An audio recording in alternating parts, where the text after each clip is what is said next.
심우태 선교사님입니다. 심우태 선교사님이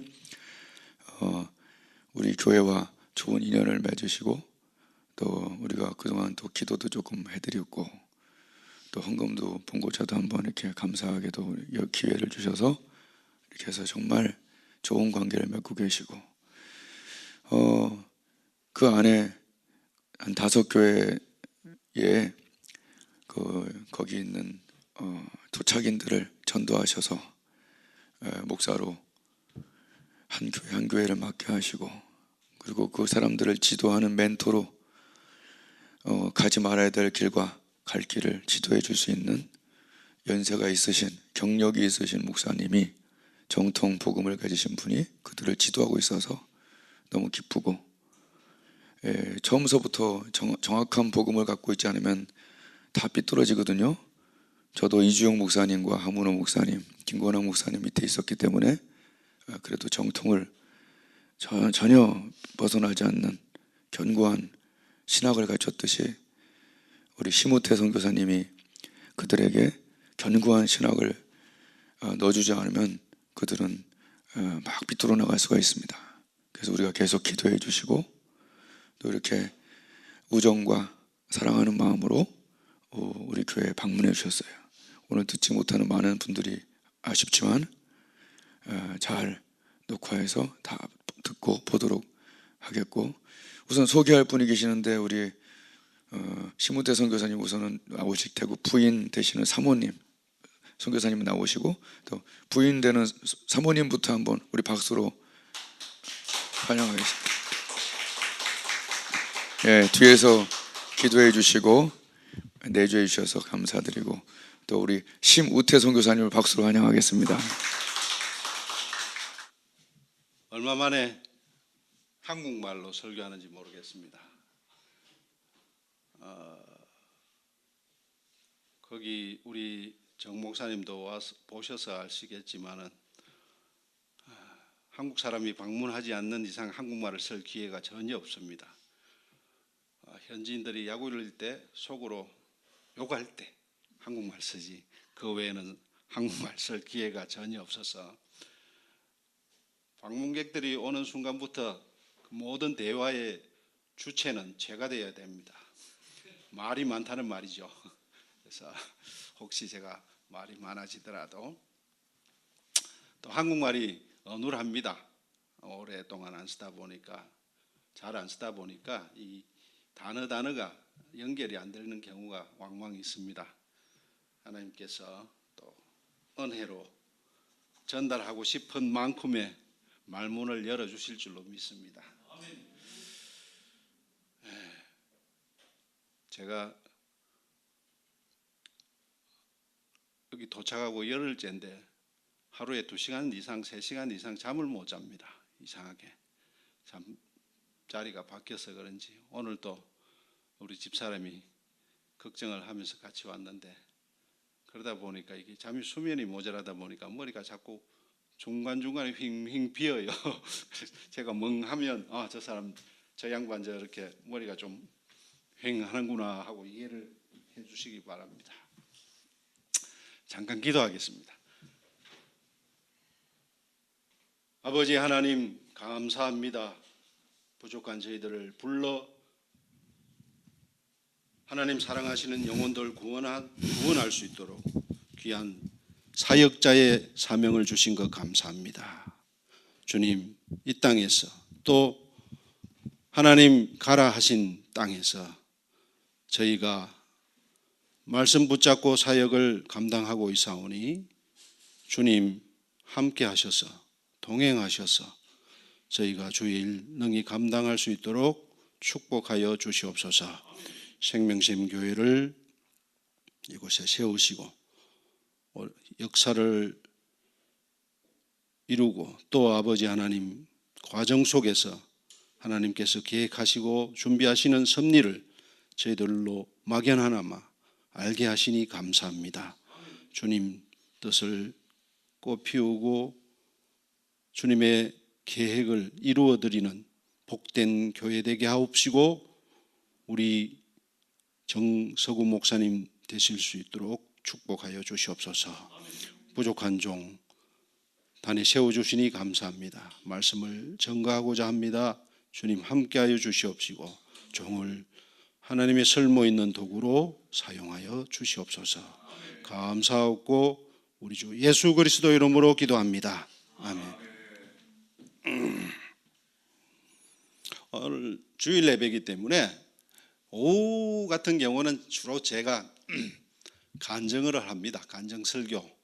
그냥 설교가 아니라 선교 보고를 하죠. 그런데 오늘 주일 예배이기 때문에 반토막을 내서 목사님 한 40분 해라고 하셨으니 가급적이면 반토막으로 해서 앞에는 간단하게 설교를 하고 말씀을 우리가 나누고 그다음에 제가 또 설교를 했으면 간증을 했으면 좋겠습니다.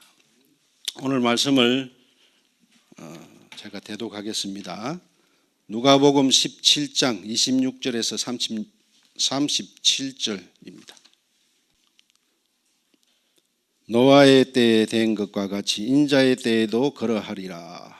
노아가 방주에 들어가는 날까지 사람들이 먹고 마시고 장가들고 시집가더니 홍수가 나서 그들을 다 멸망시켰으며 또 롯의 때와 같으리니 사람들이 먹고 마시고 사고 팔고 심고 집을 짓더니 롯이 소돔에서 나가던 날에 하늘로부터 불과 유황이 비오듯 하여 그들을 멸망시켰느니라.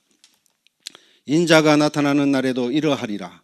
그날에 만일 사람이 지붕 위에 있고 그의 세간이 그 집안에 있으면 그것을 가지러 내려가지 말 것이요 밭에 있는 자도 그와 같이 뒤로 돌이키지 말 것이니라. 롯의 철을 기억하라. 무릇 자기 목숨을 보전하고자 하는 자는 잃을 것이요 잃는 자는 살리리라. 내가 너희에게 이르노니 그 밤에 둘이 한 자리에 누워 있음에 하나는 데려감을 얻고 하나는 버려둠을 당할 것이요 두 여자가 함께 맷돌을 갈고 있음에 하나는 데려감을 얻고 하나는 버려둠을 당할 것이니라. 그들이 대답하여 이르되 주여 어디 오니까? 이르시되 죽음 있는 곳에는 독수리가 모이느니라 하시니라. 아멘. 사람은 무엇을 바라보느냐에 따라서 삶의 방향이 달라집니다. 마찬가지로 우리의 신앙의 목적이나 초점이 무엇에 있느냐에 따라서 우리의 신앙의 삶도 확연히 달라집니다. 현실에 초점을 두느냐 아니면 하나님의 나라에 초점을 두느냐에 따라서 우리의 삶이 달라지기 때문에 그렇습니다. 믿음의 목적이 현실에서 하나님의 축복 가운데 좀 더 잘 살기 위해서 좀 더 나은 삶을 살고 고통에서 벗어나 안정된 삶을 살고 행복하게 사는 것이 우리의 신앙의 목적이라면 이거는 극단적인 표현으로 좀 심한 표현으로 자기 중심적인 삶을 추구하는 것이 됩니다. 반면에 영원한 생명에 우리의 신앙의 목적을 둔다면 그 삶은 아주 다른 인생을 살게 됩니다. 삶의 목적과 방향도 다르고 그 방법도 다르게 됩니다. 오늘 우리가 제가 대독한 이 말씀 중에 보면 예수님께서 언급한 노아의 이야기가 나옵니다. 아시는 것처럼 구약 때에는 이 구약의 때에는 하나님께서 직접 이 세상을 다스렸었습니다. 신정국가라고 그러죠. 그렇기 때문에 노아의 때에 비록 그들이 패약하였지만은 그들이 하나님의 존재를 분명히 알고 또 하나님께서 무엇을 어떻게 살기를 원하신다는 것을 그들은 분명히 알았습니다. 그러나 우리가 잘 아는 것처럼 노아의 가족을 제외하고는 모두가 홍수로 멸망을 당했습니다. 성경을 자세히 보면요, 재미있는 걸 알 수 있습니다. 이 노아의 홍수 때의 홍수 심판이나 소돔과 고모라의 심판 때에도 단지 그들이 먹고 마시고 시집가고 장가가고 사고 팔고 했기 때문에 심판을 받았습니다. 예수님께서도 주님께서 다시 오실 때에 사람들이 이렇게 살 것이라고 말씀하고 있습니다. 오늘 말씀에 보면 먹고 자고 시집가고 장가가고 집을 짓고 사고 팔고 하는 것이 무엇이 잘못됐습니까? 우리의 일상생활이 아닙니까? 그죠? 우리가 궁극적으로 추구하는 거 아닙니까? 어찌 보면 우리의 신앙생활을 통하여 우리의 기도를 통하여 이것이 좀 더 윤택하여지고 좀 더 나은 삶을 살기를 원하는 것이 우리 신앙의 목적인데 오늘 성경을 보면 말씀을 보면 그것이 하나님의 책망의 한 원인이 된다는 것을 우리가 알 수 있습니다. 이거는 일상적인 삶이고 분명히 우리가 그것을 벗어날 수 없는 삶의 어떤 굴레인데 예수님께서도 인자에 나타나는 날에도 이러하리라 하면서 심판에 대한 그 심판의 현상에 대한 심판의 날에 우리 세상의 사람들이 살아가는 삶의 현상에 대해서 분명히 언급하고 있습니다. 그래서 이러한 부분에 우리가 잘못 이해를 하게 되니까 어떤 쪽으로 가느냐 하면 말세에만 대비하는 종말론적 신앙을 가지게 됩니다. 예? 아유, 이거 뭐 이래 살면 우리가 안 되겠네. 그러면 어떻게 해야 되나? 다 접고 우리가 온전히 주님 오실 때 그때만을 우리가 예비합시다 하는 이런 종말론적 신앙. 거기에 조금 잘못 빠지면 끼리 집단을 만들어서 지들끼리만 구원받겠다는 이단 집단이 되죠. 예. 근데 우리가 자세히 알면요, 그런 게 문제가 아니라 우리가 그렇게 산다는 게 문제가 아니라 분명히 성경에 흐르는 우리 그리스도인들뿐만 아니라 하나님의 백성들의 삶에는 하나님의 약속하신 축복이 있고 하나님의 보호하심이 있고 그 안에서 잘 살기를 바라는 것이 아버지 된 하나님의 마음입니다. 그런데 왜 이렇게 그 먹고 마시고 열심히 산 그것이 심판의 책망의 원인이 되느냐, 책망의 원인이 되느냐? 문제는 먹고 마시고 즐기고 연락을 즐기고 하는 데만 멈췄다는 거죠. 그 이상은 가지 않았다는 거죠. 그 이상을 하나님께서 우리가 잘 아는 것처럼 우리 인생들을 창조하실 때는 영광을 받으시기 위해서 당신의 형상을 따라 임하고 나이로 우리를 창조하셨습니다. 하나님의 영광을 위해서 살도록 우리를 창조하시고 인도하셨습니다. 그러나 그러므로 우리에게 주어진 모든 삶의 여건들은 하나님으로부터 주어진 것입니다. 그런데 그것을 오로지 자기 자신만을 위해서 사용했다는 것입니다. 먹고 마시고 시집가고 장가가고 사고 팔고 하는 것을 온전히 이기적인 그 삶의 목적으로만 사용했다는 말입니다. 이 모든 삶의 조건들은 우리가 하나님의 영광을 위하여 사용하여야 할 아주 유용한 재료들입니다. 아브라함과 롯의 예를 들어봅시다. 롯은 아브라함의 조카입니다. 그는 소돔을 선택했습니다. 그때 성경을 보면요, 뭐라고 표현을 하느냐면 롯이 소돔 쪽을 바라볼 때에 그것이 하나님의 동산과 같았고 물이 풍족하더라. 옛날 고대 도시에는요, 물이 없는 곳에는 정착을 할 수가 없습니다. 농경 도시니까 물이 풍족하고 하나님의 동산과 같이, 말하자면 수목이 울창하다는 거죠. 살기가 아주 좋았다는 거예요. 자기 삶의 조건을 쫓아서 그는 선택을 했습니다. 롯은 하나님의 사람입니다. 그러나 그는 그 살기에는 좋은 조건이나 그 조건으로 인하여 타락한 사람들의 무리 속에 들어가서 아무런 영향력을 발휘하지 못했습니다. 소돔이 멸망할 때까지 소돔성에서 그는 결혼해서 자식들도 낳고 함께 살았습니다. 아브라함이 소돔성을 멸망시키기 위하여 찾아오는 그 천사들을 알고 그들에게 가서 대접을 하고 그들에게 제발 그 멸망, 심판, 진노를 멈춰달라고 부탁을 할 때 우리가 알다시피 소돔성에는 의인 5명이 없었습니다. 이것은 좀 심한 말로 롯이 거기 가서 사는 동안 아무 짓도 안 했다는 겁니다. 아무런 영향력을 발휘하지 못했다는 말씀입니다. 하나님의 사람으로서 아무런 노력을 하지 않았다는 것을 의미합니다. 물론 하나님의 사람이었기에 우리가 잘 아는 것처럼 그와 그의 가족들은 구원을 받습니다. 오늘날 교회가 아브라함과 같은 교회가 있고 롯과 같은 교회가 있습니다. 세상 속에서 구별되지 아니하고 세상과 더불어 세상의 문화와 향락 속에 빠져서 세상에 살아가는 데 있어서 좀 더 나은 조건을 얻기 위하여 좀 심한 말로 기도하고 하나님을 부르고 하는 그런 교회가 있습니다. 세상에 영향력을 미치지 못하죠. 숨어있는 교회라고 말합니다. 숨겨진 교회. 그러나 아브라함과 같은 교회가 있습니다. 세상의 악을 보고 관영하는 악을 보고 또 타락하는 세상을 바라보면서 눈물로 탄식하고 하나님 앞에 간구하고 하나님의 진노를 두려워하고 하는 그런 아브라함과 같은 교회가 있습니다.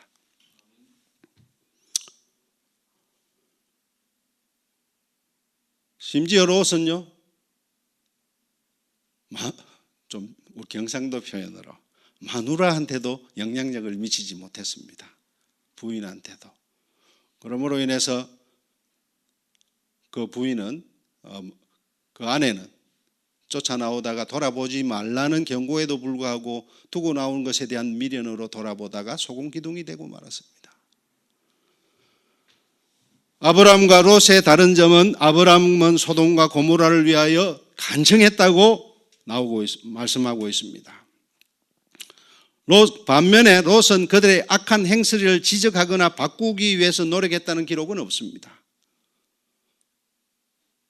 천사가 얼마나 이뻤던지는 모르지만은 천사가 롯의 집에 머물 때에 그 타락한 이웃들이 와서 내놓으라고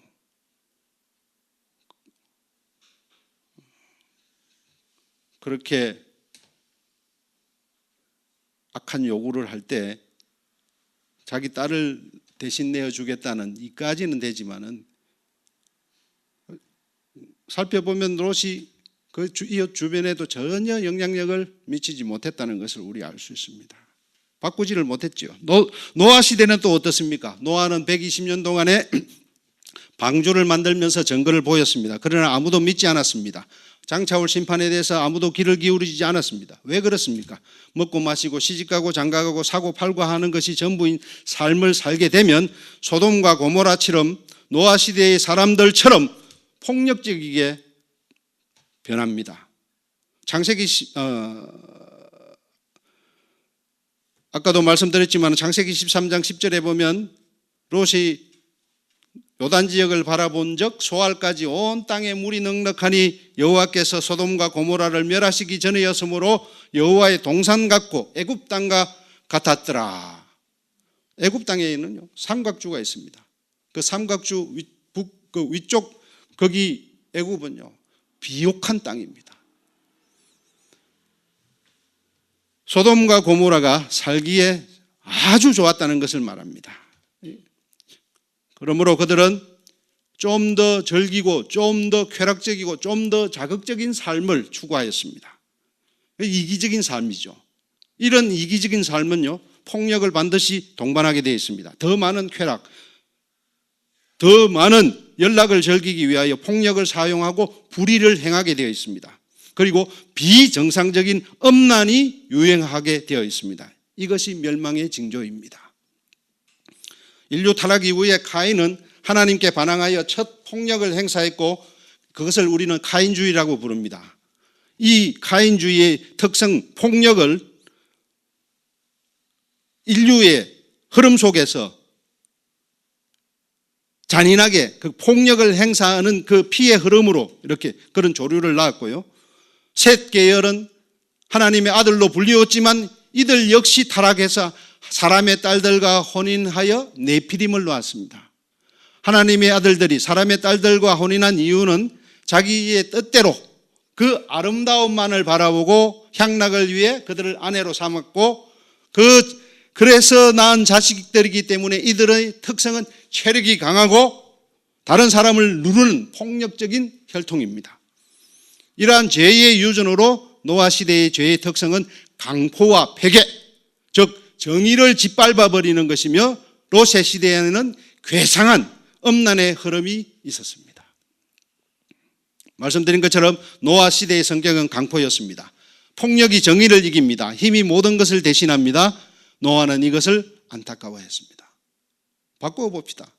지금 우리가 살고 있는 이 세대가 어떻습니까? 힘 있는 자가,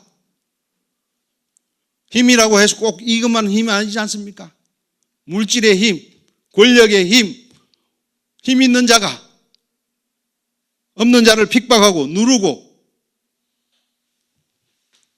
이 세상 속에서 이 교회가 아브라함처럼, 롯처럼, 노아처럼, 에녹처럼 외로운 섬처럼 있습니다.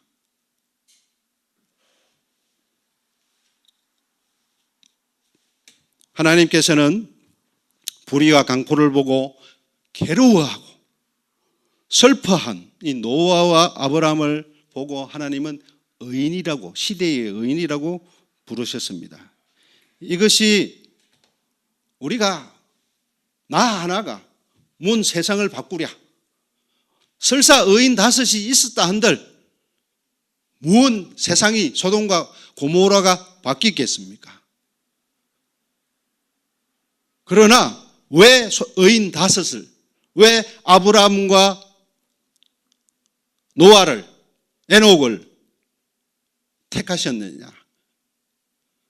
그들은 세상의 강포함과 타락함을 보고 안타까워하면서 하나님 앞에 간청한 사람들입니다. 우리 그리스도인들의 역할이, 교회의 역할이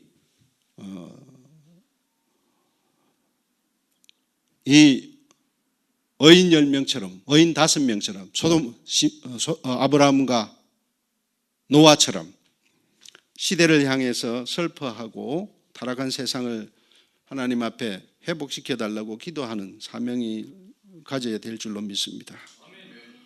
구원받은 백성인 우리 크리스찬들이 이 땅의 강포와 타락을 보면서 함께 어우러지고 그들보다 더 잘 살게 해달라고 기도해서는 안 되는 줄로 압니다. 이 세상을 주님의 눈으로 바라보면서 안타까워하고 슬퍼하면서 기도하는 사람이 되어야 될 줄로 믿습니다. 세상을 변화시키는 자가 되어야 됩니다. 적어도 보면서 분해서 눈물을 흘리고 기도하고 안타까워하는 마음은 가져야 할 줄로 믿습니다. 롯처럼 구분되지 않는 삶을 살아서는 안 되는 줄로 압니다. 저는 살아오면서 그런 소리도 많이 들었고 저도 가끔씩 답답할 때는 그런 하소연을 합니다. 왜 악한 사람들이 더 잘 삽니까? 왜 착한 사람들이 더 힘들게 삽니까? 왜 하나님의 뜻대로 살려고 하는 사람들이 더 고달프고 힘이 듭니까? 사실 우리는 그렇습니다. 저도 선교하면서요, 선교 지금 1993년부터 시작했으니까 93년에 1년은 꼬박 우리가 훈련했고, 그랬으니까 오래됐죠. 한국에서 아마 목회했으면 지금쯤 총회장을 바라보든지 아니면 적어도 좀 어느 정도 교회는 되겠죠. 하고 있을 걸로 압니다. 그런데 선교를 하다가 보니까 이 선교지라는 것은요, 내가 원든 원치 않든 상황이 열악한 곳입니다. 그리고 좀 여러분 오해하지 않으시고 들어주셨으면 좋겠는데, 선교도 부익부 빈익빈이 있습니다. 저도 시골 교회에서 한 한 2년 가까이 했죠. 하면서 MDB 제가 정 목사님보다는 MDB가 제가 90학번인가 한참 조금 빨리 공부했습니다. 그래도 저는 늦게 공부한 편인데 저는 사실은 목회자가 안 되기를 원했던 사람입니다. 서울신학대학은 82년도 들어갔었고 공부하다가 들어갈 때 사회복지학과를 들어갔습니다. 우리 목사님이 꼬셔가지고 서울신대 가라고. 저는 검정고시 출신입니다. 조 목사님도 검정고시 출신인데 그래도 제가 고시 출신입니다. 고시 합격자인데 안 웃는 거 보니까 모르네.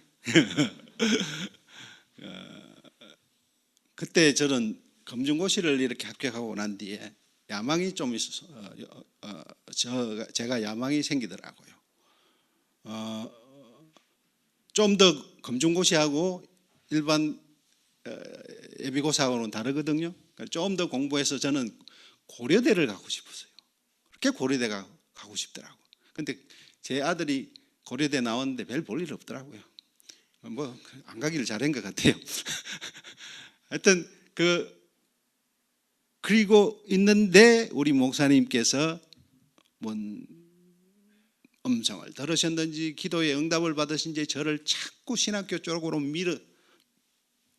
지금 태국까지 계신 또 그때 부목하시던 박윤식 목사님하고 그렇게 저를 몰아가지고 그냥 시험을 쳤는데 이게 과목이 다르다 보니까 뭐 점수도 형편없이 나왔는데 그 서울신대 합격이 되고 이래서 그때부터 등대 밀려 지금까지 온 겁니다.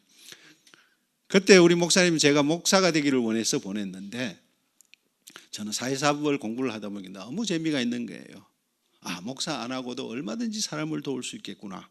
하나님의 일을 할 수 있겠구나 하는 그런 마음으로 사회복지를 했는데 그래서 저는 지금 요즘에는 사회복지 1급 자격 따려면요 엄청 어려워요. 저는 1급 자격증이 있습니다. 지금 한국에 나와가지고 저기 요양소 비슷한 거 이런 거 뭐 요양관리사 이렇게 관리하는 것만 해도 밥은 먹고 살아요. 그래서 우리 집사람이 째리 보고 있어서 무슨 말하기가 좀 무서워. 우리 집사람도 제 아내도 숭실대 사회복지대학원을 나와가지고 우리 둘 다 사회복지사입니다. 1급, 2급 하나님께서 급수는 딱 나눠주셨는데 뭔 말하다가 이랬나 보네 자꾸. 하여튼 제가 예. 하여튼 서울신대를 그렇게 들어갔을 때에 제가 만약에 쭉 계속 목회를 했으면 아마 82학번이니까 그때도 나이가 제가 26세 들어갔으니까 늦었죠. 82학번이니까 지금 엄청 오래 한 우리 교단이 중진 중에도 한참 중진이죠. 그런 목회자가 되었을 겁니다. 그러나 선교지를 선택하고 난 뒤에 얼마나 난 요번에 몇 년 만에도 한국 나와가지고 어머니가 불편하셔가지고 부산에 갔다 왔는데 한국을 안 나와야 되겠다는 생각을 자꾸 합니다. 나오니까요 막 심하게 흔들려요. 제가 가지고 있던 그 마음이 이제 나이도 제가 올해 60세입니다. 이제 마무리를 내가 한국에서 살고 싶다는 그런 너무 좋아요. 한국이. 난 여기 오면서 주소가 파주 이래 돼가지고 파주 휴전선 가까이 있는 그 동네 뭐 들어도 사실 실감이 안 났어요. 근데 오면서 너무 놀랐어요. 정말 한국이 좋구나. 우리는 거기요 병 걸리면 죽어야 됩니다. 어려움도 없어요. 현지인들 뭐 심한 질병 갑자기 뭐 뇌출혈 이런 건 생기면요 수술도 못하고 죽습니다. 손도 못 대고 죽어요. 저는 지금 당뇨에 심장병에 또 역류성 식도염에 별걸 다 하고 있습니다. 근데 제가 만약에 거기서 쓰러지는 날 쓰러지잖아요. 당뇨가 무서운 게 뭐냐면 이 당뇨가 올라가는 것보다 저혈당이 무서워요. 60m로 내려가면 쇼크가 옵니다. 제가 잘 이렇게 못 챙겨 먹으면 갑자기 막 저혈이 와요. 그러면 뭐 그게 만약에 쓰러지는 경우가 생긴다. 그러면 뭐 손도 못 써요. 거기는 병원. 그럼 뭐 하나님 나라 가는 거죠. 근데 저는 감사한 게 우리 집안에 심가들이 우리 어머니는 박가인데요. 박가하고 심가하고 별로 사이가 안 좋아요. 워낙에 역사적으로. 진짜로. 그 세종 때부터 그래요. 근데 우리 집안에는 남자들이요 60을 넘긴 사람이 아무도 없어요. 아무도 나 올 때까지 아무도 없어요. 전부 다 58, 58, 59에 다 아웃 졸하셨어요. 나는 지금 60세거든. 우리 아버님이 돌아가시기 전에 저를 붙들고 멀쩡하실 때 내가 하나님 나라 가거든. 니만큼은 60 넘기게 해달라고 타협을 한번 해볼게 하면 타협에 성공을 하셨는가 봐요. 근데 무슨 말을 하냐면 저는 제 삶이 덤으로 사는 삶이라고 생각합니다. 근데 사실은 뭐 그렇지만은 또 사는 동안은 사실은 두렵습니다. 병으로 아프고 눕고 뭐 그럴까봐 두렵고 한데 그 환경이 열악하거든요. 여기 와 보니까 얼마나 좋아요. 저는 소원이 하나 있습니다. 저는 음식을 잘합니다. 정 목사님 동의하시죠? 음식을 좀 합니다. 혼자 먹을 만큼 충분히 하는데 제일 화닥질 나는 게 뭐냐? 여기는요 문 열고 밖에만 나가면 다 슈퍼가 있어요. 그렇죠? 콩나물 하나, 두부 하나 누구 보고 사오라 하면 사올 수 있는 근거리에 있어. 우리는 그거 한번 가려면 차를 타고 1시간을 나가야 돼요. 한국 식품을 좀 살려면. 나는 옆에 슈퍼 하나만 있어도 지금보다는 훨씬 행복하게 살 자신이 있습니다. 무엇을 바라보느냐? 행복의 가치 기준이 무엇이며 우리가 추구하는 그 삶의 만족도가 어디에 있느냐?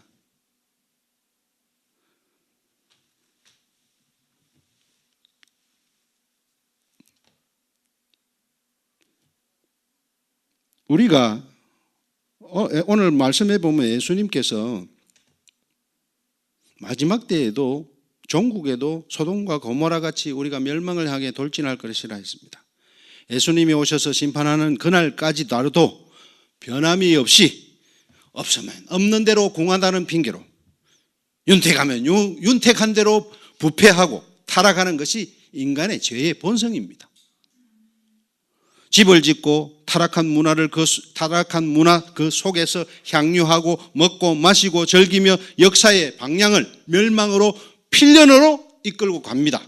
그것이 왜? 주님께서 이미 예고하신 선포하신 우리의 마지막 때이기 때문에 그렇습니다.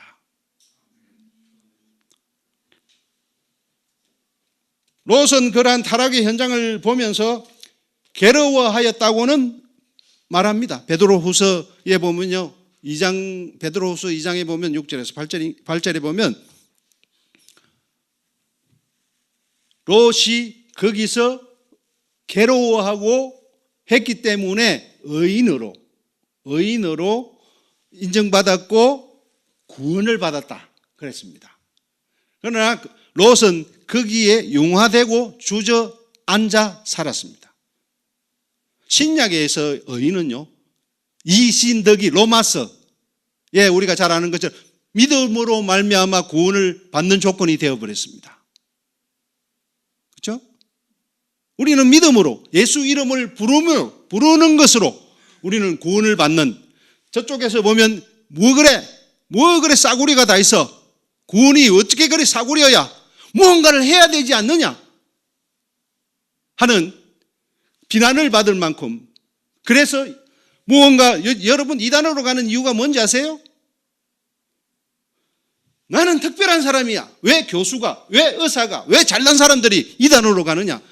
아니, 저 교회라는 곳은 사람을 실컷 죄인이라고 불러놔놓고 구원에 받는 조건이 뭔데 그러면 어떻게 하면 되는데 하니까 예수 믿어라.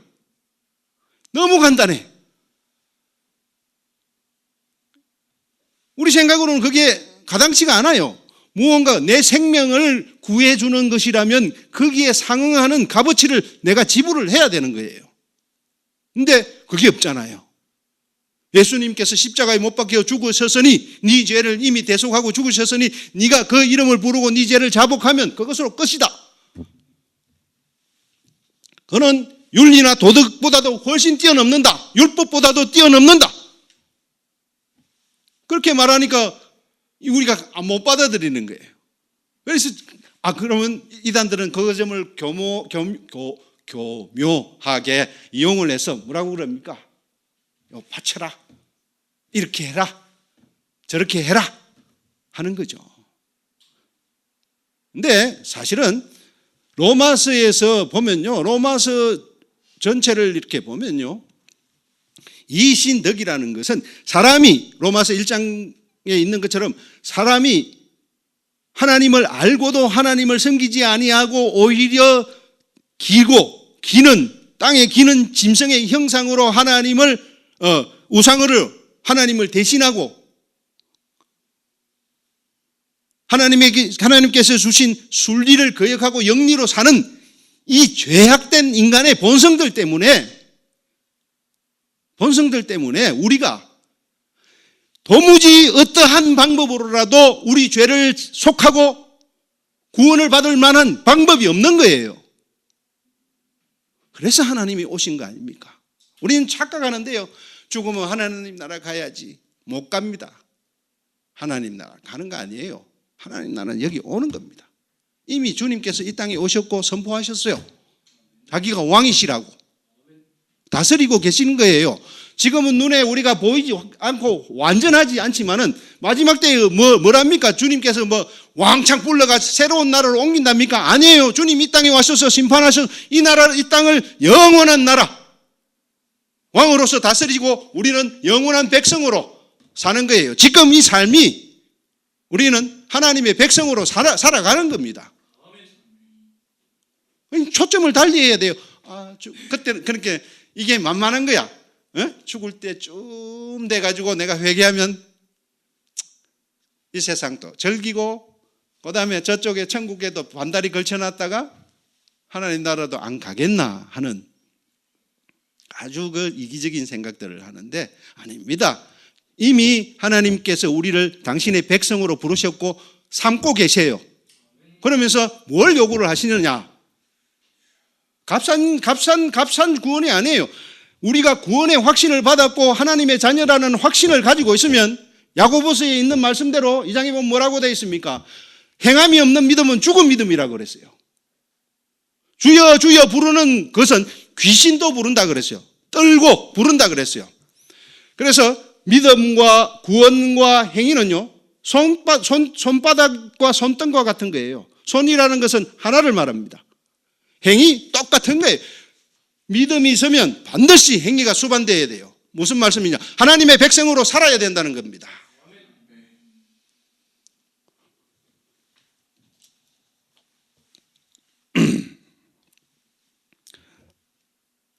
마태복음 12장에 보면 내가 하나님의 성령을 힘입어 귀신을 쫓아내는 것이면 하나님의 나라가 이미 너희에게 임하였음이니라고 예수님께서 말씀합니다. 누가복음 1장에 보면 마리아의 잉태에 대한 천사의 고지가 나옵니다. 그때 천사가 뭐라고 하냐면 오실 예수는 왕으로서 이 나라를 영원히 다스릴 것이다 말씀합니다. 누가복음에 보면 바리새인들이 묻습니다. 하나님 나라가 어디에 있습니까? 너희 안에 있다. 이미 우리가 주님을 구주로 왕으로 인정을 했다면 이미 우리는 하나님의 나라에 속한 백성이 되어 있는 겁니다. 영적으로.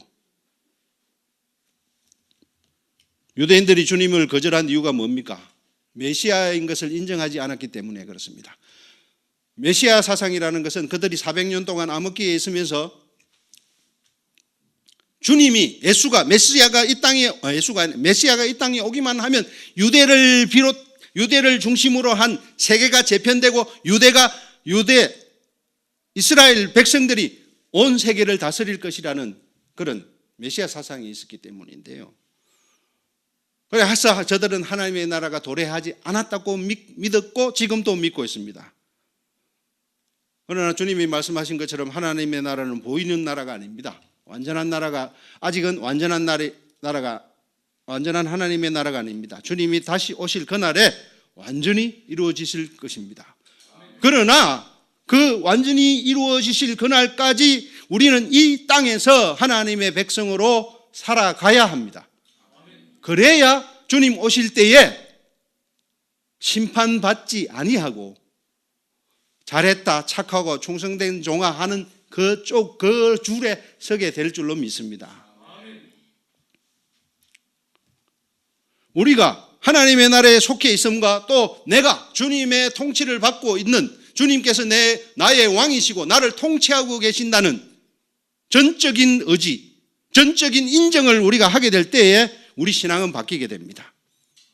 천국에 가기 위해서 억지로 교회 안 나가면 찝찝하고 불안하고 또 나갈라니 바깥이 너무 좋고 그런 삶은 죄송한 이야기지만 하나님 주님 다시 오실 날에 인정받지 못합니다. 어떻게 우리가 살아가야 되느냐? 코람데오 많이 들어보셨죠? 코람이라는 것은 누구 앞에, 데오는 하나님입니다. 하나님 앞에서 사는 삶. 영어로 하면요, before the face of God입니다. 하나님의 보심을, 하나님께서 우리를 다스리시고 인도하시고 하나님께서 요구하시는 삶을 살아야 한다는 그 인식을, 그 하나님의 백성으로서의 인식을 가지지 않으면요, 우리 실컷 믿고 헛고생하는 겁니다. 로마서에 보면 사도 바울이 나는 복음을 부끄러워하지 않는다 그랬어요. 그럼 무슨 말이냐? 그때 당시는요, 복음을 전파하려면, 복음을 지키려면요, 목숨을 걸어야 돼요. 숨겨야 합니다. 로마서가 교회들의 보낸 편지라 해서 교회가 번듯하게 세워지고 그런 차원이 아니었어요. 카타콤, 무덤 속, 그렇게 지하 무덤 그쪽에서 숨어서 몰래 신앙생활을 하던 사람들이었어요. 자기를 밝히는 그 순간에 그들은 짐승의 밥이 되어야 하고 처형을 당하는 그런 위기의 삶을 사는 사람들이었어요. 그러나 그들의 초점은요, 잠시 잠깐 머무는 이 땅의 삶이 아니라 하나님의 백성으로서 하나님의 통치를 받고자 이 땅의 삶을 포기하는 그런 용기 있고 결단력 있는 삶을 살았기 때문에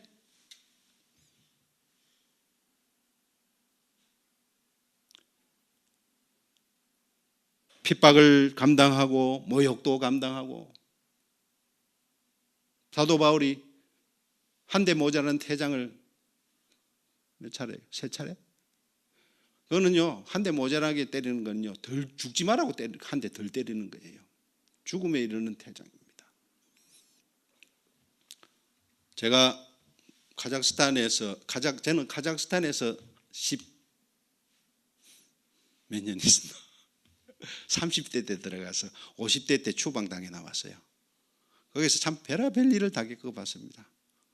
강도도 만나서 온몸이 박살이 났어요. 그야말로 막 강도를 만났는데 강도가 한 놈인 줄 알고 들어온 놈을 갖다가 야고비처럼 실험을 했더만은 7명이 들어와서는 그냥 이게 개심제에 걸려가지고 지근지근 밟는 바람에 막 갈비뼈 다 부러지고 코뼈 다 부러지고, 제가 워낙에 코가 뾰족하고 잘생겼었어요. 지금 삐뚤어졌지. 종래는 결국은 추방까지 당했는데, 추방당하고 난 뒤에 그 우울증이 말도 못하게 왔어요. 왜냐하면 30대 때 들어가서 거기서 나는 죽기까지 거기서 사역할 거라 했는데, 하여튼 별일을 많이 당해봤습니다. 그건 선교사가 나와서 막 간증하면서 막 어려운 소리 하니까 여러분들은 마음의 위로가 될지는 몰라도 우리는 트라우마 다시 말하는 거라서 별로 말하고 싶지가 않아요. 근데 여러분 내가 하나 조언을 좀 드리고자 하면, 지겨우면 삶이 하시 나가셔도 됩니다. 조언을 드리고자 하면요, 우리는 이 땅에서 삶이 예수 잘 믿으면 넉넉해지고 형통해진다는 그런 잘못된 인식을 가지고 있습니다. 근데 사실은요, 우리가 예수 믿으면 믿을수록 주님의 말씀에 순종해서 살면 살수록 우리의 삶은요, 더욱더 힘이 들어집니다. 고난입니다. 그걸 알아야 되는데요. 그래서 우리에게 어떤 고난이 닥치면요, 우리는 부끄러워합니다. 우와, 무엇을 제일 먼저 부끄러워하냐면, 우와, 왜 나는 이렇게까지 살았는데 왜 이렇게 안 되지 하면, 본래 제가 사회복지를 전공을 하다 보면 심리학도 좀 배웠거든요. 보면 우리가 어떤 일을 당했을 때 가장 근원 원인을 내 안에서부터 찾습니다. 이 일이 왜 발생했느냐? 내가 암에 걸렸다. 왜? 단계가 7단계가 있어요. 처음에는 인정을 하지 않아요. 그럼 왜? 그 다음에는 책임을 누구한테서 찾아야 돼. 그럼 누구한테 찾냐? 나한테 찾죠, 제일 먼저. 그 다음에는 이제 가까운 사람부터 찾고 하는데, 우리가 그래요. 뭘 좀 잘 안 되면 내가 하나님 앞에 충성되게 못 살아, 내가 이렇게 살아서 이렇다 하고 자기 책망을 막 합니다. 그래서 부끄러워서 남한테 말도 못 합니다. 그건 잘못된 신앙이라고 저는 봅니다. 우리가 하나님 뜻대로 살자 보면요, 여러분 저한테 한번 갖고 와 보세요. 성경을 쭉 보시면서 창세기부터 아브라함이 하나님이 창세기부터 아담 다 제하고 그 족속을 찾아서 하나님의 아까 말씀하신 것처럼 씨앗을, 하나님의 씨를 선택하셔서 이 씨를 전파해서 하나님의 백성을, 하나님의 나라를 이렇게 명맥을 이어가는 그 과정 속에서 쓰임받은 하나님의 일꾼들 중에 고난을 겪지 않고 만사 형통하고 편안했던 사람이 누가 있느냐? 없어요. 근데 왜 우리는 예수 믿으면 만사 형통할까? 없습니다. 하나님의 뜻대로 산다면 고난이 올 수밖에 없습니다. 우리 집사람 들으라고 하는 소리도 더 있습니다.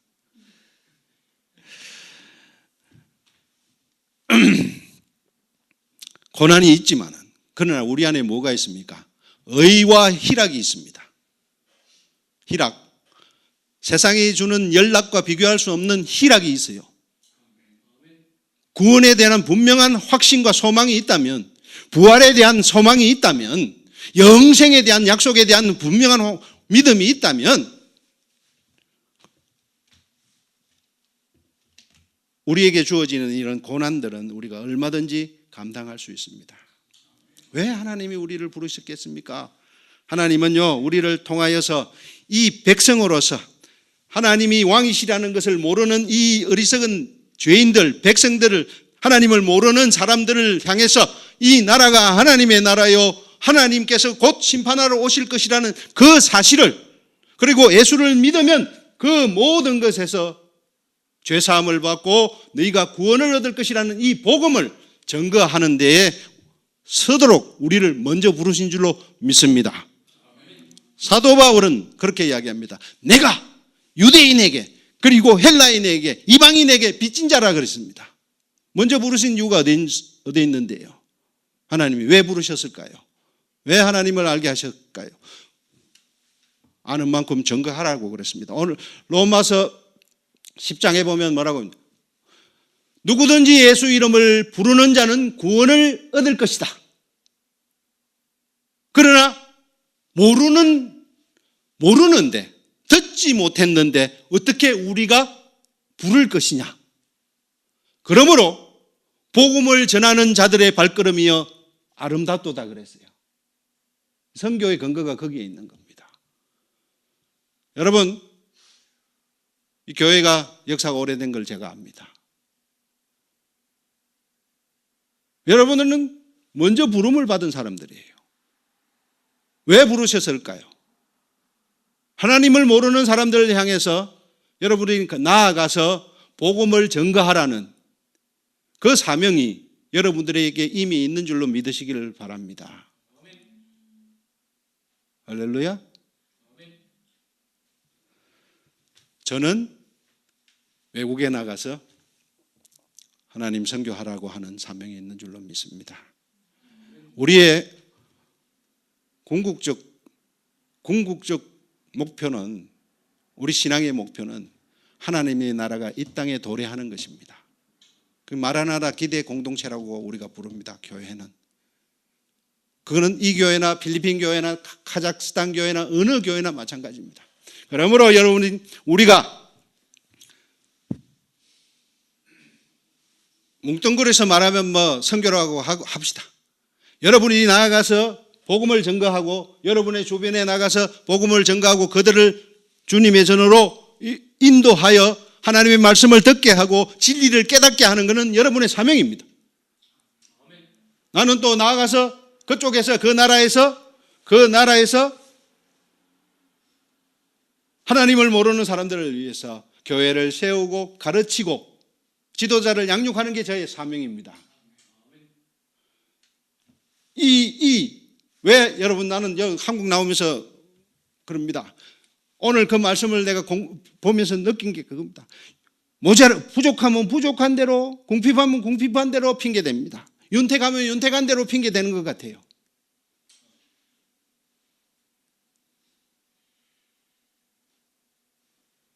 여러분, 삶이 공공하다, 어렵다, 상대적 비교죠. 절대적 비교를 한번 당해봐야 없는데 어떡할 겁니까? 그렇게 한국을 하나님께서 축복하시고, 저는 그래 믿습니다. 많이 들어보신 이야기일 겁니다. 한국을 축복하시고 하나님께서 이렇게 윤택하게 하신 이유는요, 이 한국 교회를 통하여 온 세계로, 열방으로 하나님의 복음을 전가하는데 충실한 청지기 역할을 하라고 하나님이 세우신 줄로 믿습니다. 여러분, 말이 길어서 죄송합니다. 우리가 하나님의 나라가 극치에 도달하도록 기대 공동체로 살아야 될 줄로 믿습니다. 고난을 부끄러워하지 마십시오. 예수 이름을 부끄러워하지 마세요. 축복, 형통, 평안 등이 우리 기독교 개념이 아닙니다. 연단, 소망, 고난, 연단, 소망, 이게 우리의 궁극의 가치인 줄로 믿습니다. 고난을 당하면 그것이 징계나 징벌인 줄로 생각하지 마시기 바랍니다. 욥기를 보면요, 욥의 친구들이 와가 입을 다물고 있을 때는 시끄럽지 않았어요. 그런데 욥의 친구들이 입을 여는 순간부터 시끄러웠어요. 네 죄가 아니냐, 네 하나님 앞에 범죄하지 않았느냐, 책망합니다. 내가 병원에 이렇게 다치가 카자흐스탄에 누워 있을 때요,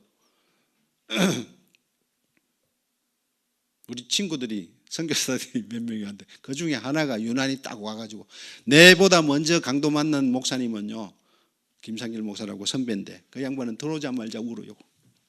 분했어. 왜? 저보다 먼저 강도를 당했거든요.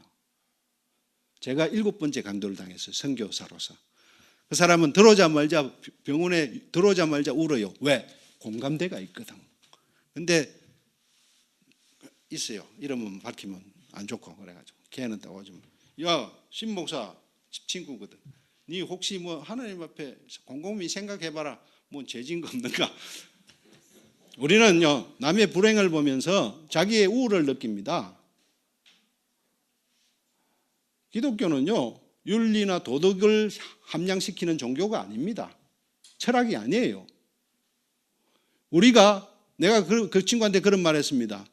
내가 죄로 말미암아 징벌을 받는다면 나는 백골이 진토가 되어도 할 말이 없는 사람이다.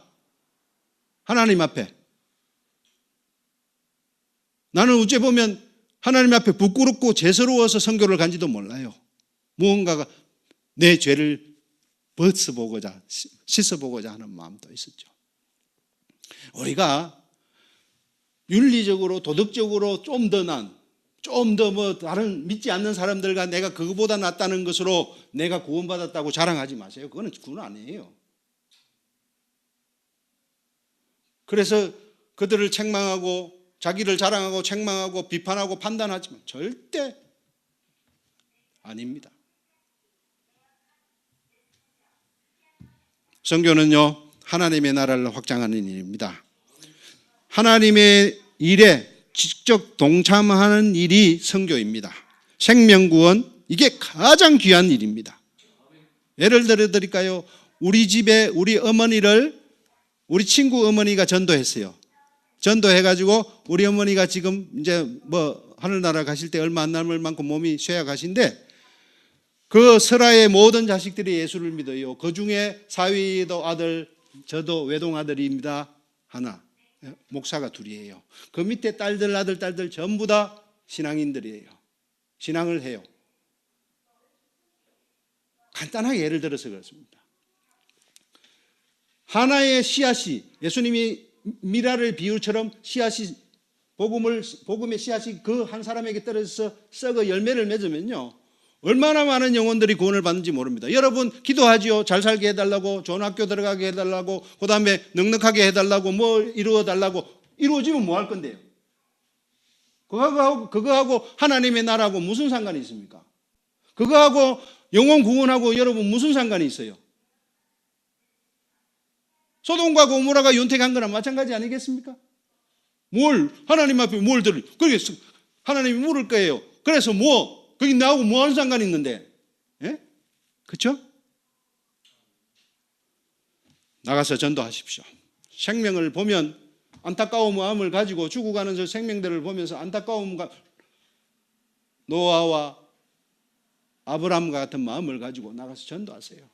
전도하셔서 이 교회를 확 채우시고 그 넘치는 에너지로 선교하세요. 할렐루야.